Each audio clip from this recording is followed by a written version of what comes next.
welcome back to the Data Science Hangout, everybody. If we haven't had the chance to meet before, I'm Rachel. I lead customer marketing at Posit. Posit is the company formerly called RStudio. I like to add that in here now.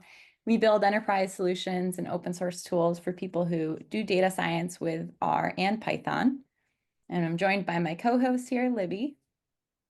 Hey everybody, I'm Libby, and speaking of R and Python, I am a Posit Academy mentor, so I help people learn R and Python to do more stuff with data in their everyday jobs. And of course, I also work with Rachel here to facilitate our amazing, beautiful community. We're so happy to have you joining us here today. If it's your first time, the Hangout is our open space to hear what's going on in the world of data across all different industries, chat about data science leadership, and connect with others who are facing similar things as you. We get together here every Thursday at the same time, same place. But if you're watching this as a recording in the future and you want to join us live, we would love to have you join us. And there'll be details to add it to your own calendar below. Thank you so much to those who have helped make this the friendly and welcoming space that it is today. And we are so proud of that. We're all dedicated to keeping it that way. So if you ever have feedback about your experience that you'd like to share with me, anonymously, good or bad, or maybe suggestions for topics to dive deeper on, I'm going to share a Google form in the chat with you right now. Put that there. But you can always reach out to me directly on LinkedIn as well. Absolutely. And reach out to each other on LinkedIn. We would love everybody to connect with each other. And we love hearing from you. It doesn't matter your years of experience, what industry you're in, what your job title is, what languages you use. We want you to know that you belong here, and we want to hear what you think, and we want to hear your questions. So I encourage you to put yourself in the chat, put your name, your role, where you're from, a link to where somebody can find you, maybe your website, and definitely use the chat. It's full of your space for sharing resources and getting together. There are 3 ways for you to jump in and actually ask questions today, or just provide some feedback or perspective. So you can raise your hand on Zoom. We can call you to jump in. You can put your question in the Zoom chat. We will grab it from there. And if you can't ask it right now, maybe you're somewhere loud or you don't have a mic working, just put a little asterisk before your question and we will ask it for you. And then there's also a Slido link where you can ask questions anonymously. Elizabeth, that's me. Isabella just put it in the chat. So you can go there and ask your question without having your name on it. Thank you. And because I have you all here, I just want to do a quick announcement because I let people know yesterday about this month's workflow demo, but wanted to share here on October 30th, which is a Wednesday. Ryan Johnson is going to share how you can save time with dynamic and professional PDFs powered by Types, Shiny, and Posit. And so I just wanted to share that with you. We hold those workflow demos once a month, the last Wednesday of every month. And so there's a bunch of them that are up on YouTube now, but if you want to add the recurring event, I'll put that in the chat right there. With all that, thank you so much for spending time with us today. I'm so excited to be joined by our featured leader and co-host, Martin Stein, Chief Analytics Officer at Conversion Logix. And I've known Martin as a customer all the way back in 2018, I believe, a colleague, and now a Hangout featured leader. So Martin, I'd love to have you introduce yourself, share a little bit about your role today, and also something you like to do outside of work too. Hey, Rachel, and hey, Libby, hey, community. It's awesome, wonderful to be here. So yeah, it's like I think at least 2018, maybe even a little bit early. I was probably one of the first commercial Connect customers, if I think. They might go back to 2016 or so, so quite a while. So so my background is I work for an agency called Conversion Logix, a tech-enabled agency in the space of apartment rentals and senior living rentals. The company provides services for marketing, media services, advertisement, and of course, there's a clear indication that you need data science to optimize out of that, and that's what we're doing. So my background, I started real quick at the age of 18, my first software company, studied then political science and sociology, statistics, got all into SPSS. And as I was a coder, it didn't take too long to start R. And I've been using R probably for since 2008, 9 for a long, long time. And yeah, so now I'm a practitioner as well with my team here. And things that I do like is take my dog, Kamuti. She's a Rhodesian Ridgeback out here in beautiful Central Oregon onto hikes. And now she just got up. She heard her name, I guess. And if you hear some whining, that's her. Well, it's so nice to have you joining us, Martin. So I had the opportunity to get a preview into some of the solutions your team's building because I spoke with Janine on team. But would you be able to tell us all here a little bit more about what you're focused on in this role? Absolutely. So I think a classical issue in marketing and for marketing agencies is to get the right attribution for the efforts, because nothing's more annoying than putting marketing budgets towards a channel, let's say paid advertising, search advertisement, and hoping that this will work out when your real channel that brings potentially a lot of the early attention is display advertisement. So what we set out to do is like understand what is the real value of all of those marketing channels and get attribution in there that's better than what the industry standard is today, which is usually last touch attribution and last touch attribution models. And so we developed with the help of the open source community as well. So there's the companies like Channel Attribution Pro, Channel Attribution, who do open source packages, which are fantastic, and other packages out there, a solution that allows to do probabilistic attribution, uses Markov chains on one side, Shapley, a reward model inspired by Shapley values on the other side. I think those are really then leading to outcomes. That's the most important part, that are not just like last touch driven, where everything, your marketing dollars all tend to go into one channel, but you get a much, much better overview about where your marketing dollars actually really work. And then the next step, when you know what really works and you spend your money, you actually have a much better strategy forward, and you can optimize from there, and then start optimizing your campaign settings and optimizing the spend and the pacing. So that's where we started with Conversion Logix. And this week is actually our launch week. We just bring our product to market, and super proud. We did this in a super short amount of time. I think we started in February here, and use a whole lot of R and Python. And quite frankly, without Connect, I don't think we would have been able to do this so fast. And so we're going to talk about technology we're using. How do we manage workflows? What are the obstacles we have overcome? What's the typical agency issue that you have to deal with? So many learnings today that I'm actually happy to share with you. Thanks, Martin. So I know we'll get into the use cases a little bit more later as well, but when you first joined, the chat today, we were talking a little bit about some of the struggles that you see data scientists facing, and I thought it might be good to start off with talking a little bit about that. What are some of those daily struggles?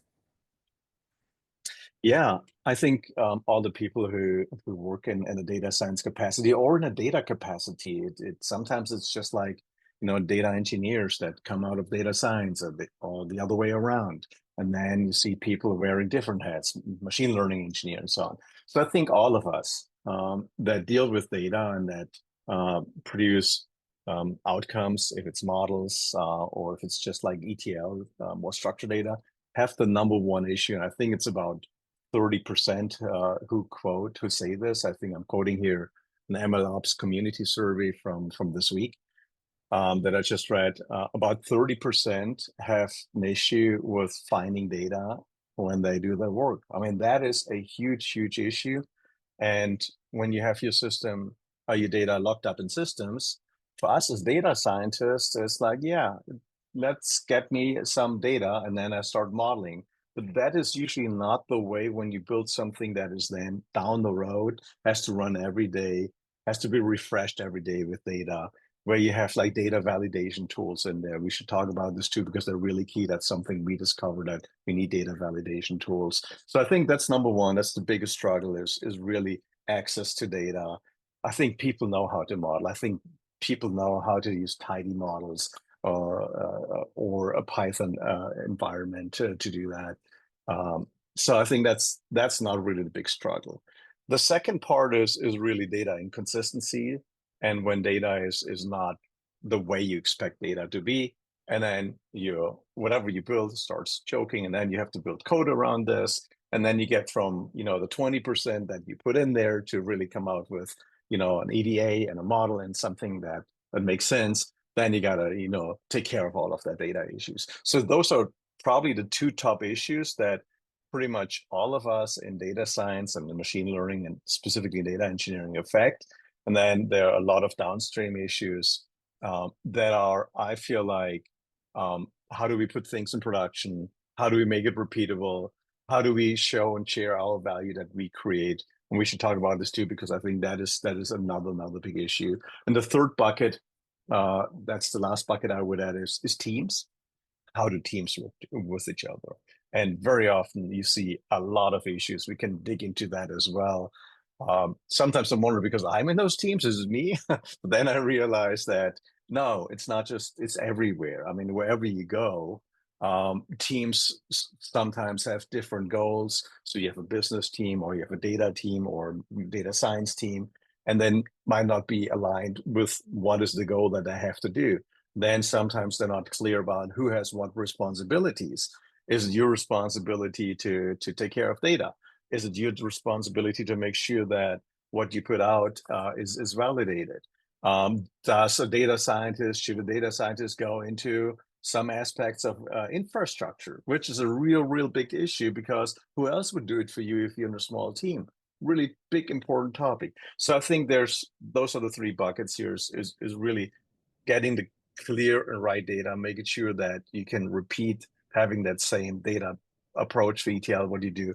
Then modeling, I'm not talking too much about, but when you have your model done, putting things into production, making that reliable. And last but not least, how do you work with teams? Those, to me, are the three biggest issues. Yeah. Well, thank you. I realized when you were first explaining what you're working on and some of the problems you're solving for marketing and attribution. I am in marketing, but I realize a lot of us might not be from a marketing background. And so I know, Livy, you had a question that you just asked. Want to jump in? Yeah, you kept mentioning last touch, and I think I know what that means. I think it means like the credit goes to the person who had the last touch, or the interaction that was the last touch. But I was wondering if you could explain a little bit about that and why that's a problem that even needs to be solved. Yeah, love the question. So when people say love a question, they usually have lousy answers. I hope I have a good answer for you here.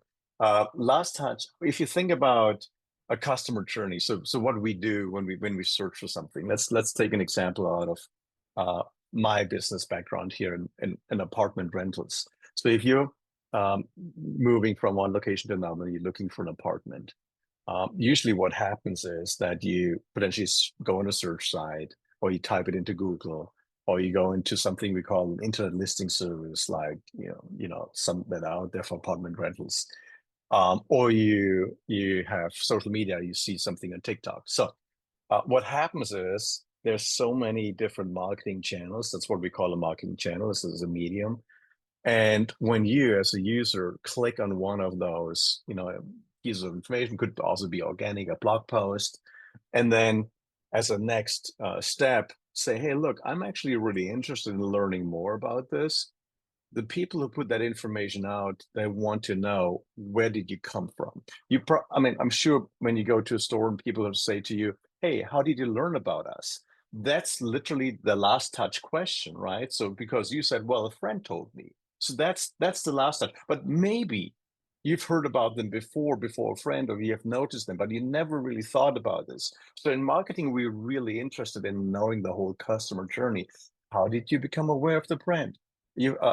Our brand.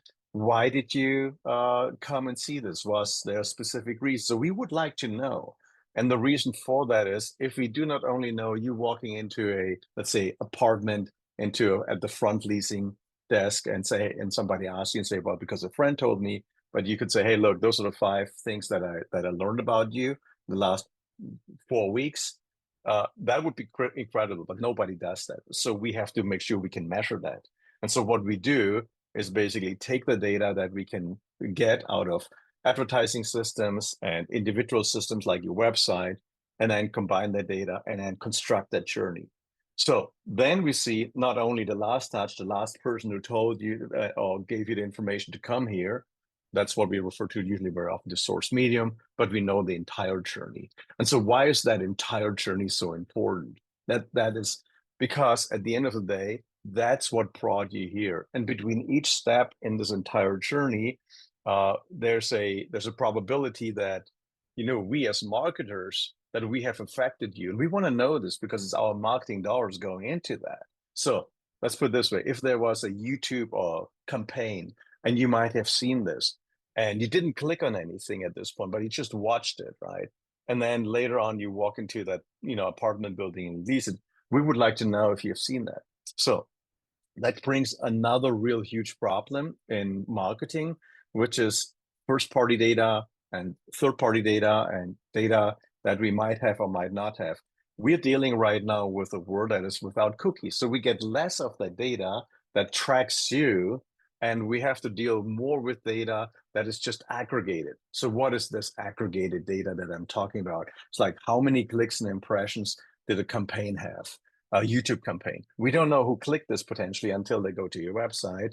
But if you just watch it on YouTube and you don't click anything, we just know impressions and clicks. So that could have been influential. And so what we do as a problem, what we have to solve is bring this aggregated data together with the individual data that we have in an anonymous form from our website, and then basically build an attribution model out of this. So we build the customer journey, then we use basically the unified attribution model approach, where we take a reward model on one side and combine this with the customer journeys that come out of Markov chains, and then fuse this together. That's basically how it works. So to answer your question, if you understand the whole journey, you know how to spend the money as a marketer wisely, and you're more efficient with your marketing spend, and you have less wasted spend. That's the problem we're trying to solve here.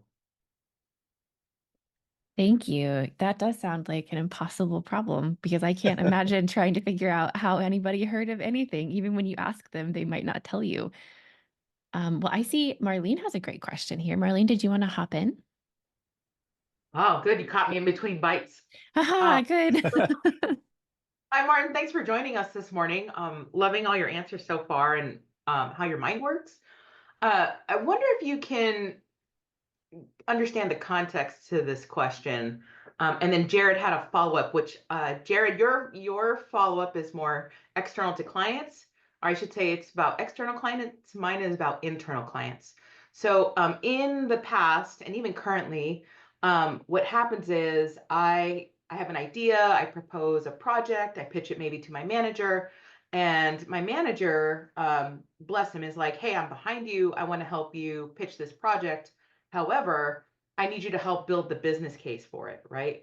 And I can think on those terms, but I'm used to the nitty gritty and thinking about the data problem, right? Not the business problem. And so I wondered, from your experience, do you handle any of that? What's your methodology? If not, who do you hand that off to? Just kind of how is that handled in your universe, either current experience or past? I love the question, Marlene. So I think that is the question that so many of us face, where when somebody comes to us and has a clear set of problems to solve with, and it's already vetted, and you just got to get to that, is an easier case to deal with, because okay, let me know what's the problem, where's the data, by when do you need something, right? Well, that's kind of like usually in a more simplified version of it. But when you have to get to your point, go out and say, hey, look, when I'm discovering those issues and I want to make a case about we have to solve something. I'll give you an example. I mean, all companies deal with a churn problem, a customer churn problem to a certain degree. If you do really good work, So you might sit there in your company and discover, hey, look, we're losing too many customers, and I would like to help them about, how do we address this? Is it that we do something wrong? So that's a classical situation where you, as a data scientist, as in an organization or in a team, have an idea about what to do. Classically, to me, that has been the situation throughout my career. I have been a data scientist and a chief product officer. So I always covered both areas, the problem discovery and the problem solution, and then the technical implementation with my teams and myself. So I come out of a really, of a group of people who discover those problems and create business cases and then put a solution forward. That's my daily life, basically. So the way to do that is really to get very clear about what's the impact that this problem that you want to solve has. If the impact is quantifiable and the impact is easy to understand for your stakeholders, then I think the first thing that I would do is kick off a little bit of a research project for you. It doesn't have to be big, about just getting your stakeholders, the audience that potentially makes your business decision, if you get the time and resources to solve that issue, to get them actually understand what the problem is. So that is the hardest part, because you might go into the technical details and how to solve it, but it's not about the how at this point. You purely have to focus on why it matters and why it matters to your organization or your team. And so that's usually very high level, and you don't spend a lot of time in 20 different cases. You just bring up the 1, 2, 3 biggest problems. And then for the stakeholders, they have to make a trade-off decision. Do we do this or do we do something else?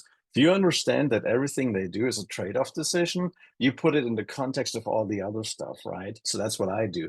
If they say, hey, look, churn is good, we have maybe, keep 95% of our customers, then I say, well, maybe it's not the churn part here. Maybe we have to make sure that customer lifetime value is really the thing that we're going after. So we keep them longer. We don't even know how long we keep them. Shouldn't we know this in the first place? So when churn happens, that we can address this. So that's kind of like the stuff that you have to put forward. The best method to do this is to have, conversations with the business owners. That's what I do. I sit down and listen and talk to them very frequently, try to understand what the issues are. And that's the same what we do as a marketing company with our customers. Maybe today it's not the attribution piece. Maybe today it's like they have a competitor across the street, and then we would like to understand what it is. And once we understand this, contextualize the problem. That's really the most important thing. And then help them make a trade-off decision. Second most important thing. Then you have basically the first step done. And then the rest follows what you usually do. Is do your work, get your data, do your EDA, put forward with, whatever comes out of your work, and then basically do your presentation in a way that if you have a one-off research project that, gives the answer to a certain problem. I hope that kind of answers your question, Marlene. Very much. There's some great nuggets of wisdom in there, so I appreciate that response. I'm going to digest that a bit because it takes me a minute. I'm coffee free for 5 months. My brain is not happy. I'm going to hand it off to Jared, who had a similar question, but I think his was more external client facing. So Jared, if you're on, if you want to hop in, I appreciate it. Yeah, can you guys hear me okay? Yeah, there we go. Yep. Sorry. Yeah, so great, all great points, and kind of like Marlene, I'm digesting, but I really am thinking from a standpoint of, if you are forward facing out to a client or trying to give them a pitch or a use case to secure business, or really just provide that service of having to explain to them, or maybe, I don't want to say dummy down, but provide a high level idea to them in order for them to agree or for it to move forward. Can you kind of walk me through your thought process when you approach a client? I mean, I know it's going to be different for each person, but kind of the overall idea when you go into that. Oh, absolutely. Love the question, Jared.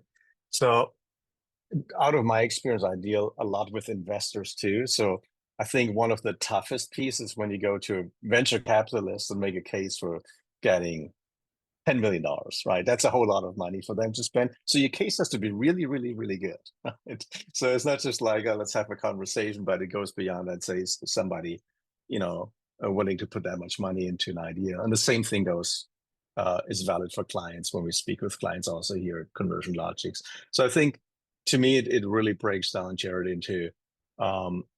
into three aspects that I follow. Number one is, I always open my conversations with framing the situation about who we are, who I am, who the organization is, so they know where I'm coming from, right? So they know, oh yeah, this person comes out of this direction. So everybody else you're speaking with can contextualize you and know what to ask you and make sure that you're on the same page. The second piece, and that very first, usually in an investor presentation, when you go through, you start a startup, it's the same like with the client. It's like you present yourself, say, we are Conversion Logix, this is what we do, and that's what people love about us. And if these are the problems we solve, so you got to break it down. And that's the same thing in a data science environment. If you provide data science services for anyone out there, it's really being very important to understand, what you exactly do and what the problem is that you solve. So I think that's just like setting the stage so people know when they communicate with you about what it is. Otherwise, you might not, communicate on the same level. You have different expectations. So really get the expectations right is the first thing. And when we talk to clients and marketing, for us as Conversion Logix, typical approach is, hey, look, we are here in this industry as apartment marketers. We've been doing this for a while. And here's what, the problems we solve. And then you pause here and see, ideally you have done your homework and those problems match their homeworks. And then you can listen to them. Next step is give you the other side a chance to weigh in. So the main approach the main way I would describe that approach is consulting or consulted. It's not selling. It's really being the doctor who listens to somebody's issue. And then you're trying to understand, very good, careful listening, let everybody come. And then you have to go to the next step when they have shared their information. Then you have to aggregate it. You have to reduce complexity. If you don't reduce complexity in that conversation, if you create more complexity, you lost it. It's as simple as that. If you just go into one area and you blow that up, technically, oh, we could do this, people will not know about what this means, what you're saying. They have no idea. Some of them do. But you got to reduce complexity. So you said what you do, you listen to what their problem is, and then you got to bring this together and say, oh, I see. You have an issue here that for example, you have, in our case, your apartment occupancy rates are not 95%. And for some buildings in a highly competitive environment, let's say Chicago. So we can help with that. And then we go forward and say, confirm that this is the problem, reduce complexity, focus on one or two things. And then you say, hey, classically, that's where really trust comes in now, because somebody's listening to you. And it's really a decision theory challenge here. Is like they got to understand that we talk about the right thing. Then they got to give you credit, that you have credibility. That's now after you locked into, here's the problem that you said you have and we can help you with. Now you bring credibility. Now it's about the time, not before. At this point, you say, hey, look, this is what we have done for others. And then people understand, oh, same problem, you've done this. And then at the very end, you can talk about how do we go about this. But that's usually only 10% of the conversation. And then it's like, how do we move forward? That's typically my approach to it. Thank you. I'm feeling so much energy from the chat today, and I love to see this lone data scientist wolf pack forming in the chat here as well. I want to make sure I get to some of the Slido questions people had asked anonymously too. And one was, can you talk about how your company handles things like A/B testing and causality? Interested in tools and processes. Yeah, absolutely. So I think we see a big change not a big change, but we see a change to causal analysis and causal inference and so on. And classically, we did a lot of A/B testing. Our organizations did a lot of A/B testing. And I do think that on the A/B testing side, it's a classic, method, as long as you don't violate, the peaking problem. We all know what we're talking about in A/B testing, that you do it right. And I think for A/B testing in general, it's still a common practice. I think you need data scientists or very, very knowledgeable data analysts to get it right. I'm not a big fan of those super automated A/B testing tools where, you put something forward, you you look at what's happening, you peek the heck out of what's happening here. This is not the way to do it. So I think classically in that situation, what you need is somebody who understands how to go about A/B testing and do it right, and then have the patience to wait until the test is done, and then review the test to really see if there's any significance or not. So that's one thing, and I think that's good, and we're doing this, and I think agencies should be doing this. Causal analysis and causal inference, I feel like is really, really interesting approach. I personally think this allows us to do a whole lot more with understanding, where without an A/B test, where over time series, over a certain amount of time, things have happened. We just right now on our side at Conversion Logix getting into causal inference and causal analysis. And my last probably 2 to 3 years ago was a mainstay. I think most agencies today should probably have a plan for how to leverage causal inference and causal analysis. You can do it in R, you can do it in Python. I think one of my favorite, I have it right here. Gonna share this with you. I don't know if my blurry screen. One of the great books is by Martin Huber. So it's like causal analysis. You can see it here. That's one of the really, really good ones that I recommend. And Martin puts out a really good theoretical context about how to conduct causal analysis. So that is my recommended read for people who have not gone into this. And then I think the bigger conversation is really goes into Bayesian statistics and how do you leverage potentially frameworks that are on the Python side. There are some really good ones. I think what is it, like PyMC or so out of Berlin and Germany and so on. So I think there are other aspects of this. So I think that's more of a tooling part than what do you pick down the road. Thank you. Amrit, I see you had a question. Yeah, this was about you mentioning, Martin, you were mentioning about CLV, customer lifetime value. And I have recently been working on similar problems, and I've been reading a book by Peter Fader. He's a Wharton professor, and I've heard a lot about him, thinking that he's known to be working on CLV problems. So I was just curious, what have some of your learnings been while solving problems for your clients or teams? Yeah, love the question. So yeah, Peter Fader is a Wharton professor. For those, he has published a couple of really, really great books as well. He puts forward his own method and principle about what metrics to follow in an organization, and I think that's where you're coming from. So Amrit, so I feel like Peter Fader is a really, really good approach. He wrote with a co-author a book about how to implement it. I don't know the name of the book anymore, but I think I do have it. And I think what you need is exactly something like what Peter Fader put forward, is like a good approach that us as data scientists can implement. So he's really straightforward with what values to take, how to calculate those things, and then puts this in a context that makes sense. If you feel like other VCs out there, not that Peter Fader is a VC, but VCs out there have their own systems about how do you calculate customer lifetime value and payback periods and so on. So now we're going into a more financial modeling part, right? And I feel like really what you pick there, I think is like, make sure they don't just go for what I would not do is like get into a book of what are good marketing metrics and then just one formula, that will not really help you to tell the story, because that will get you a value that is potentially without context. When you create those values or those KPIs for an organization or a team, you need to understand the context of what is that going to tell you, right?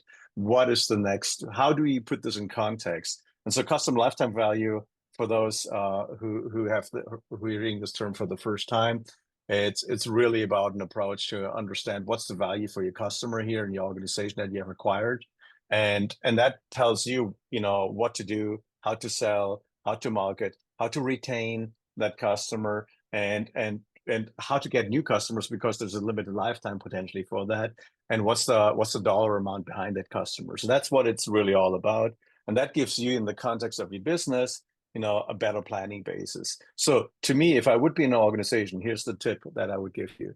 I would sit down with my finance team. If you have a FP&A team, financial planning and analysis team, they are all over that. FP&A, if you have this in your organization, you sit down with them as a data scientist and say, how do we actually what are your challenges? That goes back to Marlene, your question internally earlier, connecting back to that. So you have that team, finance team, and they have a sub-team called FP&A, financial planning and analysis. They do CLV calculations.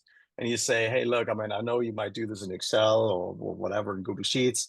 We can do this potentially. I can help you here. And so I think you want them to explain to you what their approach is. Do they follow a Peter Fader approach or something else? And then you can actually follow up on really the metrics, make sure you have the data, and help them. And to me, help always looks like the best way is to show something of value. Classically, what I do is I put forward a shiny app that I share and connect, and just model something very quickly. And usually what happens is people get excited when they see that. Mm-hmm. Yeah, that good. I think I had a takeaway that I need to reach out to the FP&A team in my company. Don't do it alone, because you go down potentially a rabbit hole of just like metrics. What I'm saying is, like, there's a reality in your organization. If you have a big organization like 200 people, most likely you have somebody in finance who actually does the FP&A role. And then you talk to that person, and then you see, hey, look, what's your biggest challenge? And that's basically then just listening. And then we go back to what we said earlier, kind of like make sure that you can reduce complexity again. Say, it's all about CLV. That's your biggest challenge. And your biggest challenge is you might not have the data, or you don't know how to calculate it. And then you come in and say, look, I can help you this. Let's do a project, kick off a test together with that. You don't have to make it really official. So that's the secret here. Don't ask sometimes for too many permissions, because you might not get them. Just do this as a side project. And if you have something like Connect, where we as data scientists can show value just like immediately, this is the best part of it, because you just put something together, and your job is to really then get this person excited and help them to do more with their time. So the whole company benefits from your effort and your finance person's effort as well. Great. Thank you so much. Thank you, Martin. You're welcome. We have a Slido question that is sort of in this vein of helping people spark ideas and understanding what's possible. And it says, I'm a data scientist with little experience of AI. What's the best way to get a broad understanding of AI to help spark ideas as to how I can apply it at work? Best question ever, because what we're doing here is the best way to do it. Join a community. That's literally the answer. That is the answer. Honestly, I could not give you a better answer to that. I'm a member of multiple communities. I'm a member of the Machine Learning Hangout in Seattle, MLOps community, the Data Science Hangout that Rachel started many years ago, which is fantastic. So to me, literally, what you should be, if you have time to join those meetings, go in and participate in those in communities. Go onto their Slack channels. If you have a local meetup, go to the local meetup. Nothing beats meeting people, explaining what you're doing, and understanding what they're doing. So really it comes down to two things. Thing number one is that you can understand that you're not the only one dealing with an issue. and everybody's learning. I mean, we're all learning, continuously learning. You're not the only one who's learning. I would bet out of the 30 people, 20 people here, there would be only a handful say, no, I know everything. I don't need to learn anymore. So that's why people go there. So to me, that's exactly, and be clear about how much you know and how much you don't know. And now the bigger context is how do you approach people there? I feel like when they have a talk, or then go there and then get to know some other people, ask you questions, and then they will tell what they're doing, and then you learn a whole lot. I remember just one example when generative AI came around, and I was in Seattle, and a ton of people said, "Oh, let's go to those meetups," and people didn't really know, what racks are, and so on and so on, and all this stuff, retrieval augmented systems. That's when people said, "This is what I do." Some brought, example applications that they had running on the machines, and then they said, "Here's my repository," and then you can go there and look at the code. So that's really that exchange that helps you going and helps you learning. Thank you so much. And I see people are starting to share some of their local meetups in the chat as well. So I encourage you to share that there. I see, Saul, you had a question a little bit earlier about Shiny. Do you want to jump in here?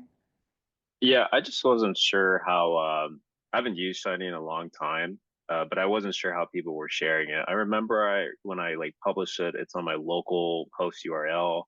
But if like I don't have Posit at this particular company, I forget how to share it independent of me. So it's like, hey, here's a tool for finance to use, upload Excel, etc. I just don't know the modern stack. Yeah. No, I think that is so. Think there are a couple of solutions for that issue. Posit has, a hosted environment where you can actually, I don't know if it's for free. There was a free portion there in the past. And I don't know what the URL is. Was it Shiny Apps.io, I think, or something like this? Probably somebody, right? Shiny Apps.io, and now there's Pilot Connect Cloud as well. Yeah. So I think I would go host it, Saul, first, and I would set up my own account there, and you can actually then from your IDE, if you use RStudio, I don't know Positron, if Positron does it now. I haven't tested Positron on that, but in RStudio, when you publish, you can connect to any target, and the hosted service that Posit offers is such a target. That's to me the easiest way, and you don't need to deal with infrastructure, which is really what your whole question is all about. Is like, how do I manage infrastructure when I just want to share something? I'm not a DevOps engineer. I'm a data scientist. That's what that problem is that you're talking about. And I think, thank God you asked that question, because that's our daily problem to deal with, is infrastructure. So there are two stages to infrastructure. There's, let's put it this way, if you have time, if you have a DevOps engineer around you, well, you can go look into Docker-based solutions and spin up things on that side. There's definitely a way to do that, and you can host this as well on Cloud Run and Google or wherever else you want to do that. So that works. There's some limitations with that. If you do business data, you probably don't have authentication issues. You have authentication issues until you might connect something with Firebase and other servers on Google side, which I developed with and for authentication pieces. But it takes so much time out of you, quite frankly, that you want to go and rather make the case and say, hey, team, that's what I did in my organization. Let's get Connect. And we have Connect running on GCP, and it does what it needs to do. And I feel like now you would have to make a case here. First, you go to Posit's public service and create account, and then you have like authentication, all of that stuff taken care of. You don't need to do anything. Infrastructure check. And once you grow and have shown this and people like this, you can run your own Connect environment on GCP, and it's super easy to set up. I mean, honestly, I can do it. so it's like not that difficult to get all of the stuff going. So that's typically the way that I would suggest. If you don't want to go the way to use a Shiny app, then there's an easier way. you can use Cordo, and you can use interactive Cordo documents as well, which is really a very cool way to showcase something. So that runs on your machine. You don't need to host anything. And then we can also go to Shiny Live and WebR in a second. But Cordo is a really good markdown approach of creating a document, having some basic interactivity in there. And I think that's probably the easiest way now that I think. So I would do Cordo first. If you onto developing an app with more interactivity, more app-based than a markdown, then you go to Posit and put it on their servers. And if you're really serious about that has business cases funded, then go and get Connect. Okay, thank you so much. Wonderful answer. Thank you. I guess while we're talking about Connect, Martin, would you be able to tell us a little bit more about one of your team's use cases and how you're sharing to Connect, and maybe like what is it that app or model is solving? Yeah, absolutely. So when we started this session here, I was quoting the number one issue on the data side. Remember the 3 buckets: data, putting in production, having data consistently good, know where it is, use case number 1, putting stuff into production, use case number 2. And then we talk about the teams on the other side. Let's remove the teams, go to use case 1, which is where's my data? Typically, use case for us is using pins with Connect. I think there's no better solution. Yes, there are probably more other solutions out there, but pins is great. You can have actually a repository that understands where your data sets are. It's versioned. It can be centralized on Connect as well. You can actually put it in local machines as well. You don't need connector pins, but that's a typical use case where how we use Connect is when we share data.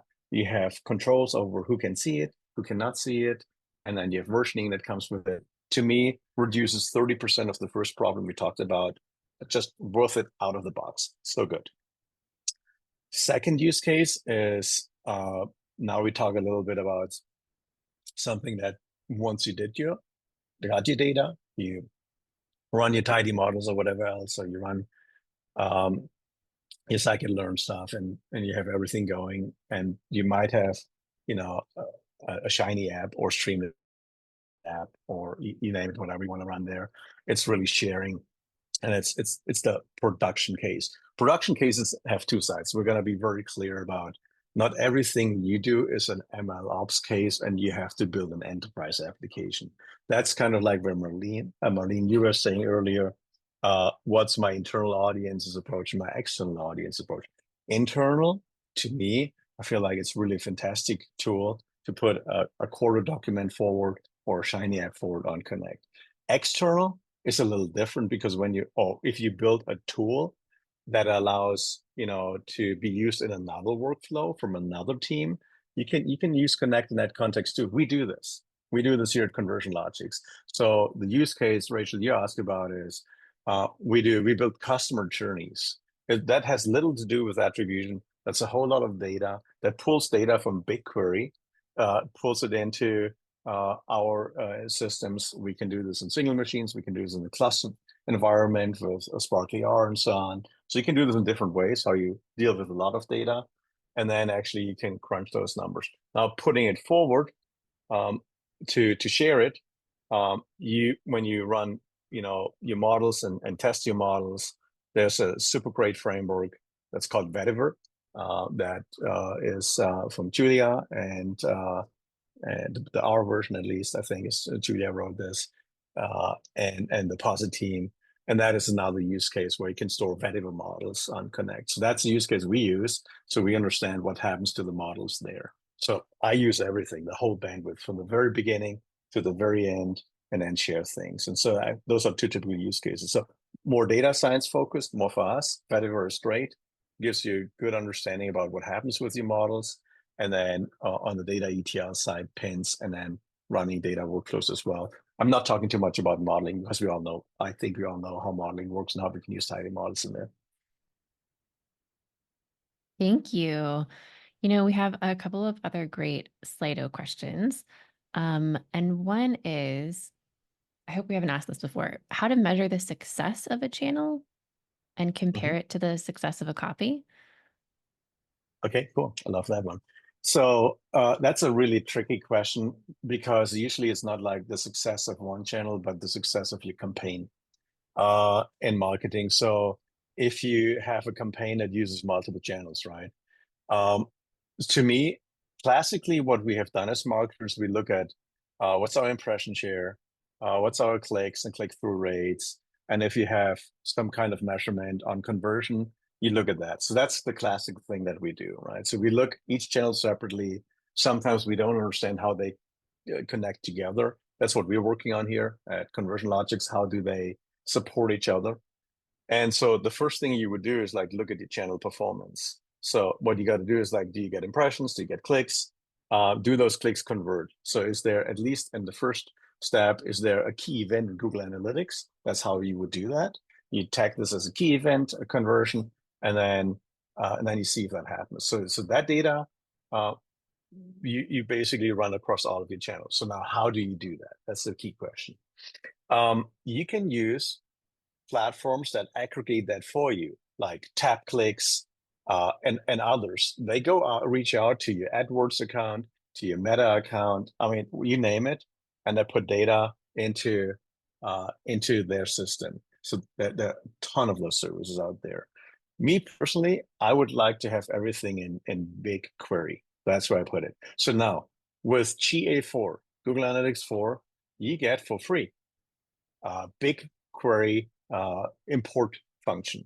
So when you go into your GA4 account, you can actually set up that up to 1 million events a month get copied into a BigQuery account. So what is BigQuery first? BigQuery is a data warehouse in Google. So it's like a nested data structure, not just like flat, like classically what we know from CSV files, but it's nested. So it's very efficient for storing, uses SQL to query. You don't need to worry about this because we have dplyr, which can do all of that cool stuff. So we don't need to learn SQL. So the thing that we do here is like literally get the data in there and then basically pull the data out and analyze. And now the question, how do I look at this? I compare, first of all, I compare all the stats across all of the channels. Once I connect dplyr to BigQuery and pull this all in and do the typical modeling that I do is like compare things based on impressions, clicks, click-throughs, and conversions. That's number one. You don't have to have any other software. You can do this with your tools that you have. You might want to use an aggregator to pull all of the data. You connect your accounts to that aggregator and like TapClicks and others, they push it in BigQuery for you automatically. And then you can actually use Google Analytics with that data and you join that data. So that is the how you do this. What the metrics are, we talked about a little bit. You get to impressions, clicks, conversions, and CTRs. And then you can put budget in top of that. And if you contextualize everything that you have achieved in the context of budget, you get a very simple method, but a working method for understanding your marketing performance. Thank you, Martin. So I can't believe how fast our time is going by here. So I'm going to ask you more questions.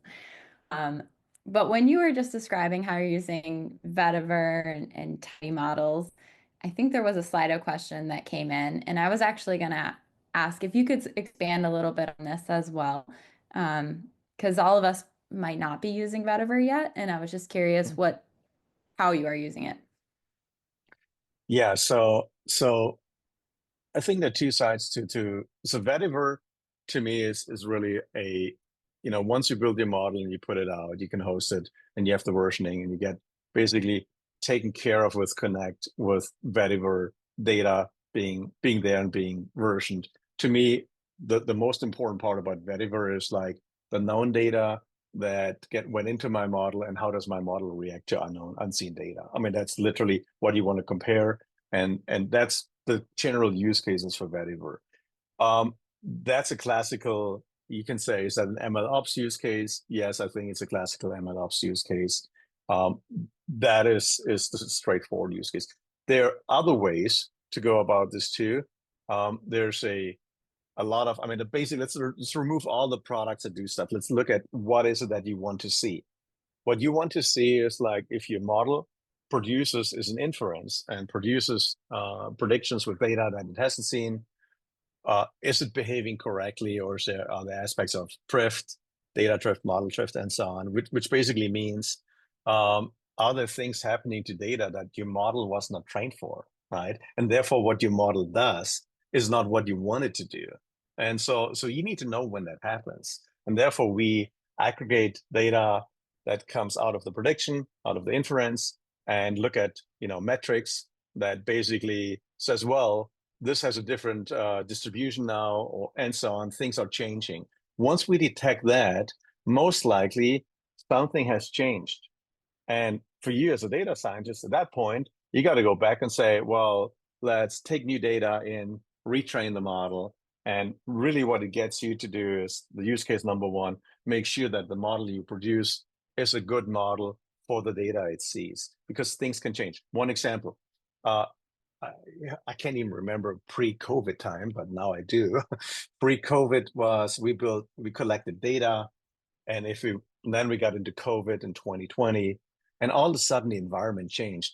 And I can tell you, because I was doing data science, machine learning at the time, most of our models failed at that point. That just didn't work anymore because behavior completely changed. In marketing, it was really traumatic. I mean, everything was different, right? There was no more in person, no more marketing methods that worked for you walk into a store or something. Everything was shifting. People were not spending money whatsoever. People didn't know about, we had to rethink everything. Here's where Vetiver comes into play. When you have your models hosted and they detect, that something is, or Vetiver detects, the model doesn't detect this. The systems that those MLOps systems detect that things are changing, that's for you the first hint to go back and really go to your modeling part and take the new data and compare and start understanding what is different, why things are different.